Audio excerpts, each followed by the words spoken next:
What is up? Workbringer here, and today we're going to be checking out the highest key I've pushed in Halls of Atonement, which is a plus 12. Now, previously in the day, I had been running Halls quite a bit because it's tyrannical and it's necrotic, and a lot of the other dungeons have just such humongous trash packs that it's just a huge issue running necrotic. I know the dungeons I want to do, and this is one of them. The other ones, no thank you. I'll wait till next week. It'll be very chill and fun. But 12, not so bad of Halls of Atonement. I also know this place fairly well, and I actually finished a 13 by I think a minute 30 over. But of course didn't time it, and I don't really post videos on the ones we don't time because there's usually some sort of like critical mistake in those ones. So we're off to an incredible start. I have burned a file. I should probably Divine Steed. I'm just going to mount. But what we have going here, if you didn't notice, now we're about to have a bad. Our Venthyr is going to pre-grab the gargoyle for me. I usually in groups say don't do that. It's unnecessary damage. You may not know the timing. In this case, it's a bit of a savings. I'm trying to bring the mobs back under the silence field here from our Balance Druid. But we do have Omega CCs, which that Frost Nova going down. We can see the necrotic stacks are going to drop right now. Goodbye. So, very good. We have the Balance Druid, and we have the Mage. Who's a Frost Mage? I didn't even notice that. I thought it was just assumed Fire Mage. But between the Mage and the Druid and the Shaman for Cap Totem, to be honest, necrotic isn't that big a deal. So this is a very good group. I saw this 12 in the pre-made group finder for quite a while. They spent a long time putting it together, and then I joined in. And then the last person to join was the Shaman, and having played this dungeon on Tyrannical with a couple priests, I think it's very hard for a priest to heal the second fight. So I pushed them pretty hard to bring in Resto Shaman, and let me tell you, that was the play. It could probably be done with the Disc Priest, but it's just hard. And I'd have to talk to them a little bit. I think ahead of time I was like, you need to save all your cooldowns for Echelon. I mean, it's rough.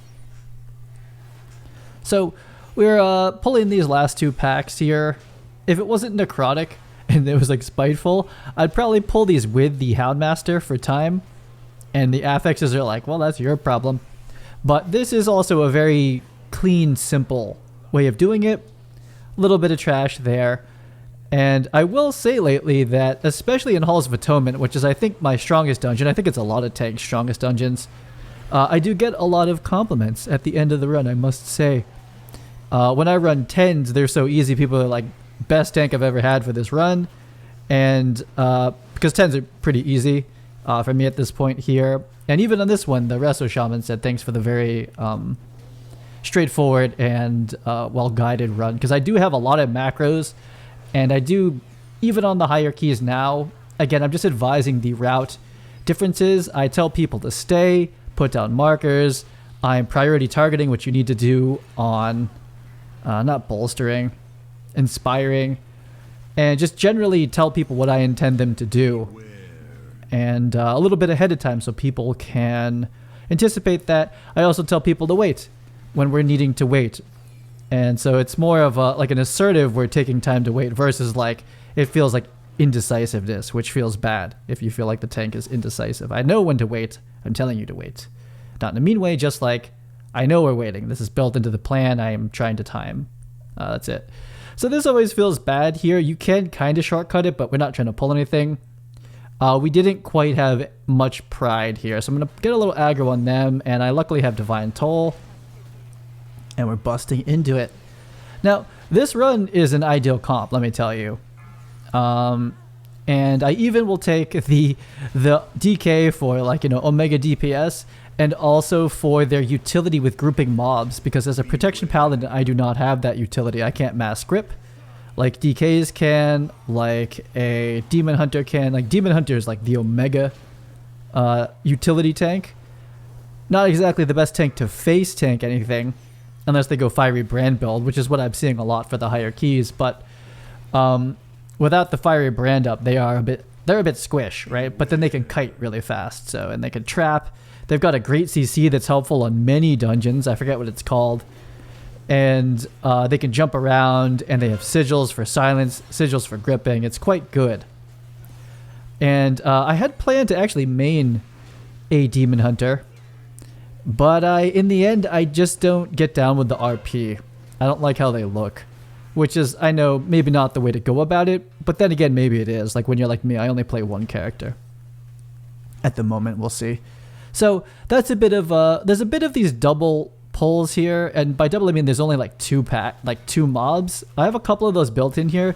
So if we're trying to like +2 this, which I don't know why you would at this point in the expansion, like +2ing at 12, I don't know. I don't think there's a lot of people who are doing that. Do I let that go off? Are those bears getting big? I think one of them's big. And it's about time for me to depart. It was time for me to depart a while ago. And you even see the druid gave me their ability that allows me to just run out of there. So they understand what's going on in Necrotic. I think a lot of DPS are just happy to have it not be spiteful and their lives are on the line. But this is very much like the tank just dies. And I did Necrotic Wake, I think 12 and 13 a couple times. And Necrotic Wake 13, when you get to the Necropolis and you're a tank, you just die. I got hit there. It was really far away. It was hard to tell. Anyway, we're all a little more careful since someone sniped the tank. Well, it's my fault for not moving. But on Necrotic Wake 12 and 13, man, with Necrotic, tanks just get deleted. Like not even super high stacks. Like in my Mists run where I had like 60 or something ridiculous like that. I don't let that happen anymore, as you'll see. That was very much learning Necrotic, but I even know what to do with Necrotic. I have it planned per pack when I'm going to use File, when I'm going to use Divine Shield. I still don't have the BOP, cancel macro. But even with the planning, even with the CC, it'll be like, oh, you have 3 stacks of Tender Eyes, and you have 15 stacks of Necrotic, and then, oh yeah, Mutilate just deletes you off the planet, and I get battle rezzed. I think we still timed a bunch of those runs, but it was just me dying. And I imagine most of the DPS are pushing these high keys. It's a very thin line. Like, this is a thin line here. I think I reset the stack there. It's a thin line between the tank just, like, absolutely dying and, you know, moving quick and pulling as big as possible. So that was a triple pull. It's really a double pull, but technically a triple pull, and the Gargant becomes our friend. That is the prideful human walk. It looks hilarious. I'm kind of waiting for a shield, and I get it back. Worth the time there. Just to have full strong aggro coming into this. Interrupt the bad. 2 curses go out. Worst things have happened in the world. I get out of the curse. Grabby Hands is coming out from the Unholy DK. Always hilarious. And Balance Druid doing Balance Druid things. So what's possible here, I ran this with a 13, and we almost timed it, but we didn't. We wiped on Echelon, because Echelon's a toughie on this week. Even they were very high out. I think there's like 1k IO players, and they were still like, at the end of it, they're like, Echelon's a thing. Like, starts to hurt. So I have a lot of Necrotic stacks here, and for Shard of Halkias, I should be able to drop it during thrashing, and I'll just counter heal. Show me another tank that just like sits back, is like, oh, I'll just heal right now, right? That's what happens. That's how we become the carry. Like, once I like can be fully geared, like mythic geared, like 230, I'm pretty sure I'm just going to off heal everybody. You know, I'll go for basically DPS conduits, contribute big DPS, and then do omega off heals and maybe even talent into like Hand of Glory, which is like, makes my Word of Glory heal people for like a ton of their health. I think that's what carrying is going to be like when I'm just farming 15s and not pushing like 20s or something like that. That's what I anticipate. I can envision it, so I'll make it happen. Silence pull always feels good. Round him right up. This is going to be Pride. We have a Cap Totem right out of the gate. Lovely. Slow down those Necrotic stacks. Slow down the Bear stacks. We all know what's up. And it feels good to be taken care of by your healer and your DPS. Everyone kind of knows I'm generally staying in the healing lane. And now that we're 20 stacks, I'm like, you know what? It's time to boogie boogie. See you later. 25. Yeah, 25 is spicy too when you have big packs like that. But we have them frozen. The bears are disoriented. And once the stacks drop off, I engage with our Pride here. And yeah, not afraid of those anymore. Pretty clean. And the reason that's clean is because there's so much CC, like an abundance of crowd control. And that's the difference between, honestly, like 800 to 1200 IO. That's the difference. Is that the DPS understand the affix. They understand that if the tank dies to Necrotic, we all die, that everyone will die, and you definitely won't time it. Unless there's like an instant battle res, which we have 2. Ooh, do I land hands? Ooh, I should have land hands that, man. Probably gonna land hands myself. But we have a battle res from the DK, and we have a battle res from our... There's the hands. I land hands them right there. And we also have our druid battle res, so like Omega comp. That's another reason to bring the DK as well. Oh, waiting for judgment. Rip. Give him the shield. And I run one in. I think I one-shot someone here. I really need to like explain this strat. I run back here. DK, someone about to die. Yeah, the mage. So the way this works, some groups really get it, some don't. I did a group, the 13 group got it for sure, is that when you first engage Halkias, they slam it on the tank. Okay, so I put that in on the farthest part back. And then it's going to randomly target one of the DPS. So all the DPS should kind of be like kind of roughly together. And the game is to try to keep the little splotches in a place so that you can do this. So I got slammed, right? And then what I do is I put Halkias on where I got slammed because that gives us a little road to get around during the spinny spin phase. Right? Rinse and repeat. Slam. DK got hit. And now I need to kind of keep it tight. See who got... That's an ideal placement, to be honest. That's great. I'm looking, do we have a little road or do I need to move? To be honest, if he slams me right now, we're still pretty safe to just run around. So I do opt for a little bit of movement here. It's going to be a little sketch. It's going to be a little hard. So I'm going to go for a lot of movement. Hopefully not silence everyone. And there. So now he is on top of the slam that he did to me. And there's a little road around him. Right? Do we understand? The hardest one to do is the first one. And not all the DPS know that, and a lot of them will just get slammed by the first one that hits me. So I think a lot of people, like the DPS, this group is very good, but they go into it and they're not really thinking about it as strategically as I am. I am like running in there and being like, let's get a good placement, let's get another good placement, and at this point, 2%, it just doesn't matter. However, I could go for another round of it. But that's how Halkias works, and at the higher and higher levels, that's what you need to do it efficiently. And just, you know, not force the healer to like spirit link or something on Halkias. Like all that damage is pretty avoidable. However, I would imagine that there's different strategies from different tanks, different groups, different comps. But that's how I do it. So, and I've been developing this over and over again. I run 13s, I run 12s, I run 10s, I run 11s, and every comp kind of handles it differently.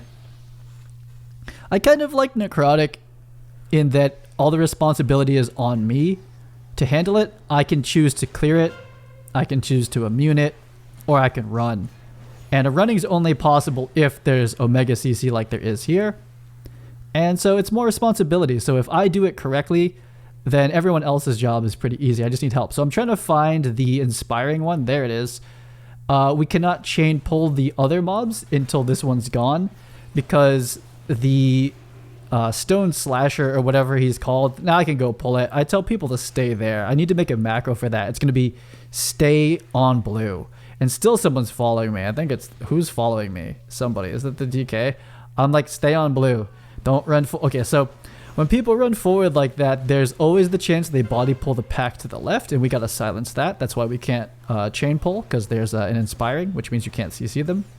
And that going on means they live forever. But when people run forward and try to get like Omega uptime on these ads, sometimes they body pull. And I'm just telling them to sit back. And a lot of them are. I'm like, just sit right there until I tell you to. Like, not to be mean, but I'm like, I know how this route goes well, and I know how this route goes poorly. Now, if it wasn't Necrotic, I would have already pulled in the Slasher, and I tell people to wait. I'm like, wait. Stay there. There's no rogue. Like, this is me typing. Like, and I'm waiting for the patrol. So, and I'm like, don't touch it. Okay, so I can judge him. I can judgment that mob. And look, he was right next to someone else. Didn't pull it. This is also the invisible line. You need to walk backwards to not body pull the other pack. Right? So, very specific. If you have a rogue, you can actually skip this and like double pull the stair gargons. There's a couple different variations if I have a rogue for time. However, if I haven't really spoken to the rogue, I kind of in pugs don't do shrouds, because there's a lot of things that are unsaid about shrouding, especially here, and sometimes it freaks people out because what's going to happen is I'll shroud up. We'll all shroud up, but I'm going to also pull something at the same time. And sometimes people in shrouds freak out when I pull something. I understand how it works, but they may not, and people freak out in pugs. So I just don't. So what we're going to do here is just come right up. And this is a time savings. We could go up and sneak it by, but we can also just pull them up. Very safe to do this as long as, again, nobody freaks out. Okay, ready? LOS the swipe. What? What, Slasher? What you got? What you got? You got nothing. One necrotic stack. Popping wings. We want to get this thing down. Get to the boss. Get to the echelon. I pre-warn everyone. Echelon's where we wipe. I was like, just so we all know. Save your cooldown. Save your everything. Okay. LOS. Boom. Nothing. What? I learned that from, I forget his name. He's a Vengeance Demon Hunter on Twitch. He just chain runs 15, 16s and is like sleeping during it. But, you know, I'm trying to get to that point. I'm not quite there yet. But yeah, swipes? Nope. 0 swipes hit to me. My uptime just a little bit higher. Healer has to spend a little less mana. Wait for me to pull the manifestation. Wait the 1 second. Otherwise, big DK, who's the key holder, right? You know, like look up, like when manifestation hits me, it's like 10% of my health, maybe. If I have no mitigation, maybe it's 20. It was like 50% of his health, so just wait. Same with Gargons. Really sketchy for the mage to pull the Gargon in the beginning, because if it hits you, it's like gonna kill you. It's like 2/3 of a mage's health if the Gargon touches you. And that scaling will continue to be like that, where I'll get bulkier and armory, more armor, more mastery, more verse, and they will not. And those mobs will just delete you. So it's kind of bad play, honestly, to touch the Gargons, the Loyal Stoneborns. Just not a good idea. Druid convoked the spirits and also convoked the aggro from me. We're going to Divine Toll. It gets most of them, except for that one, and I mark it. I'm like, bring him in. We did Silence Field, the other one. That one's straight chilling back there. It does die. Looks like we're going to get it.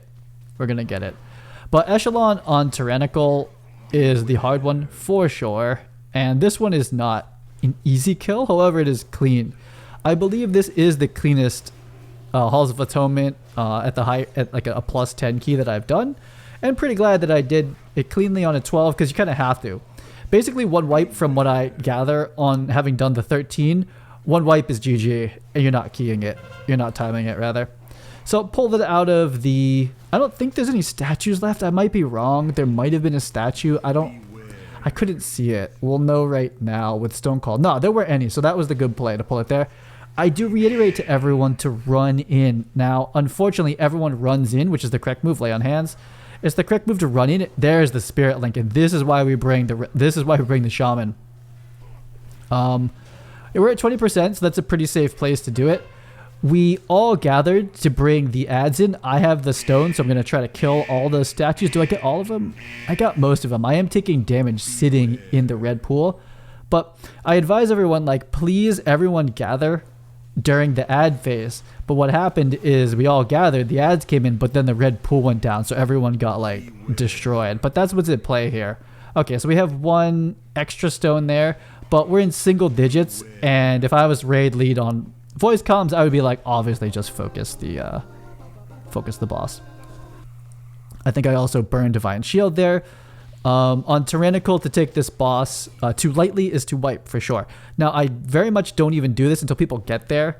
I don't assume the mark. I say get on that mark, take a drink, have a chill, you know, wait for this to come in. I mark the Inspiring Bear, Gargon, and we engage. There it is. So in this case, there is a bit of, I don't have aggro on the Houndmaster, and so there's damage going out from that. But with a Resto Shaman, it's definitely healable. And the main thing is to focus down the big Gargon, which is still alive, and then CC. So, oh my god, Loyal goes off. If those get anywhere near me, I'm dead. I think most people understand that at this point. Entangling Roots goes down. Don't even DPS them. I think I'm going to hodge that one, right? No Loyal for you. Typhoon. And we're doing the thing. The bears are far away. Basically, if you neutralize the bears first, I think on the higher keys, it's a play if you can pull that off, right? Because the Houndmasters are not too bad, but very clean. Thank you, group. All I can do is run around and mark the right one, and it's up to the group to burn down their inspiring.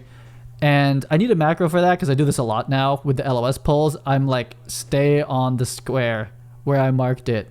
Stay there. And so it's a time savings because people aren't like running around and aggroing and messing things up.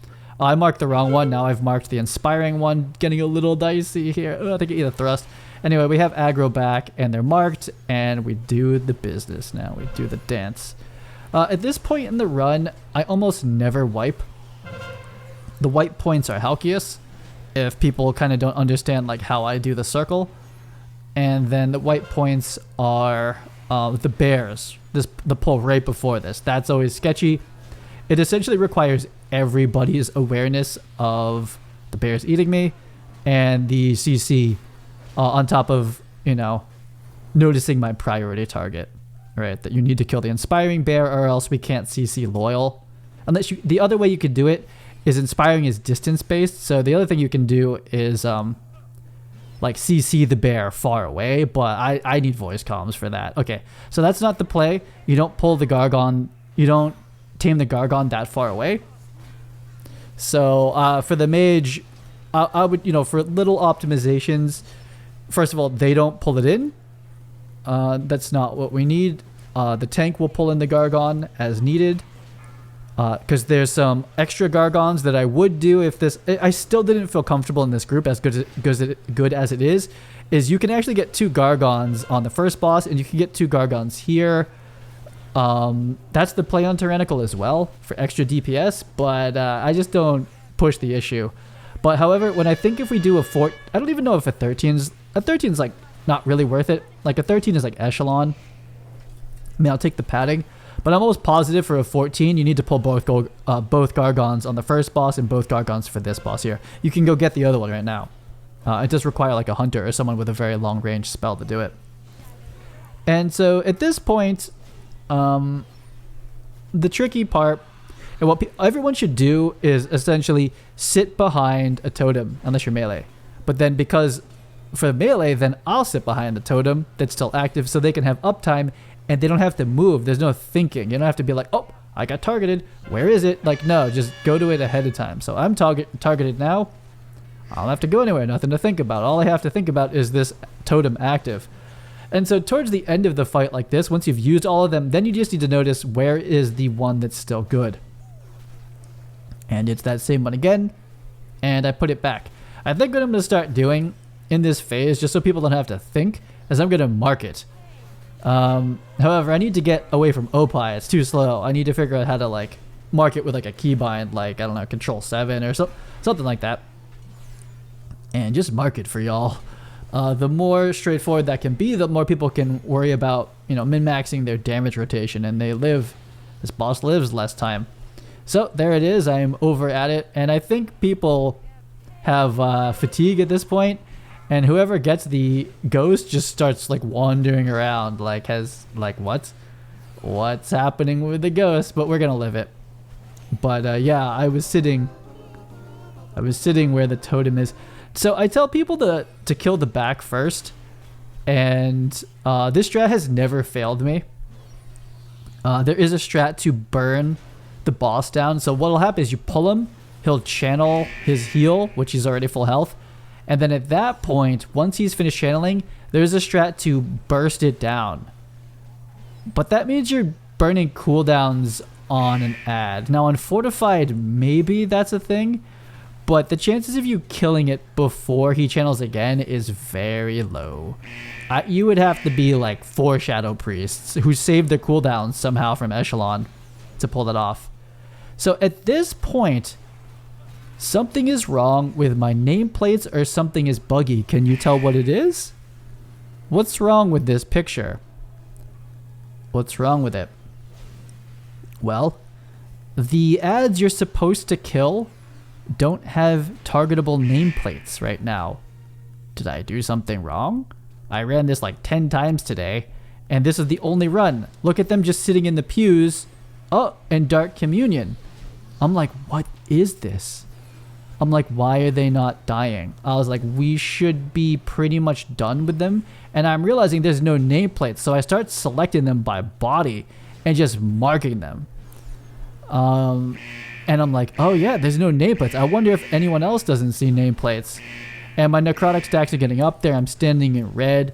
I'm popping a cooldown, and I'm like, yeah, no one's killing these because like something's bugged with the nameplate. So I'm like manually targeting them and marketing them, right? And I'm like, kill, kill, kill, kill, kill. And then yeah, there they go, right? Like, what is going on? And so now I'm like, did we get them all? As I stand in red and our shaman has no mana. I marked the last one. There was no nameplate for it. I had to like mark it manually by hand. And man, does that thing keep living, because no one else can see it either, is what I'm assuming. And people are getting focused by the envies, and I'm like, is this where we end this run? I would be so sad if this was it. Because if he heals again off of this ad, it's like kind of big rips. What? I cannot attack this ad. Like, so he's going to heal off of it, right? What? That's bugged, right? Am I wrong? I'm not quick to be like, this is bugged, but that's bugged. Let me know in the comment. That's bugged, right? That's not how it's been supposed to be done. I've done this so many times. But, so we're not two chesting. That's pretty clear at this point. However, we finally do get it done. And we'll know if we actually killed him, because if Dark Communion doesn't heal him, then we've done the thing. So, one buggy encounter in this room with the untargetable, unattackable Tormented Souls or whatever. What the heck, man? Not cool. Not cool, but we do get it. And so it looked like basically he had to do a communion on them, and like, I don't know. Like I said, I ran this like 8 times this day. Like I think I've done my 10 dungeons for the weekly vault, and it's all like 10 and 11s of this place in Mists and Necrotic Wake. I now know Necrotic Wake very well, and the places that wipe and the places that are safe. And that's what's kind of interesting about switching between fortified and tyrannical, is that like I know the dangerous trash and I know the dangerous boss. Now I know for sure. And yeah, Necrotic Wake is very much a tank fight. If the tank knows how to optimize it, it can survive. It's pretty clean. If the tank gets a little bit caught off guard by necrotic stacks or someone's body pulling, and it changes the timings of the cooldowns that they had planned, it's pretty rip. It's pretty unforgiving dungeon in that way. And I'm talking about the Necropolis. So running right in there. This does get to be a high damage fight during Ritual of Woe. But we have a Resto Shaman. And what people should do... Mage got hit. What people should do is stack real close to the boss. Some people do Ritual of Woe like at the statue. You should do Ritual of Woe like point blank on the boss. And then Healing Rain, which to my understanding is not a lot of throughput. But, you know, just get the very stacked up healing that you can get. Actually, this is ideal, right? This is ideal so that a Resto Shaman can just group heal this. And that's why we bring the Resto Shaman. Plus AMS, we'll take it. AMS should have probably been saved for the second one. But we'll take a little mitigation. That's fine. And we're just about to leave our Pride phase. Pride has gone. So healer has full mana, which is the great part about Pride. Like this on a 9 like sucks, because it's like they're probably just Oh no, this is perfect. I guess it was my 13. Someone let one of the beams go for like 1 or 2 ticks, and that can kill everyone. Not me, but that'll kill anyone who's like a cloth that has no mitigation. Pretty bad. That's not coming for me, it's coming for the DK. I heal him, and then immediately need to heal myself. But this fight's over. I have immunity. People aren't getting too destroyed by that. That's good. Just me getting hit every once in a while, and the beams going out. And this is GG's. I could immune and kill this myself. I guess I can't do 8% myself, but we're doing the dance. Feels good to always get to this point. That's again not coming from me. I hit this statue. What a funny run. It seemed like buggy or something, this run, especially the chapel part. Kind of feels bad. But there it is. Plus 12. Timed it pretty confidently. It didn't look like it was ever going to be a plus 2. I'd have to do some optimized pulls, and I think DPS would need to be just a bit higher. But a pretty confident 12. I get shoulders. Don't need shoulders. I've got like 235 legendary shoulders, and I'm like, type into the DK, like, do you want this like upgrade? I assume they have 200s, and maybe they want the 203 or 207, whatever these are. And he's the lead. Did a good job. Put together a good group. And job well done. Take the loots. I don't need a ton of 207 anyway. I'm here for the IO and the fun. And I very much enjoy just tunneling into one key at a time. Getting really good at it. So Halls of Atonement, I'm just running it a lot this week. Not that interested in some of the other dungeons on Necrotic at all. And I will see you on the next one.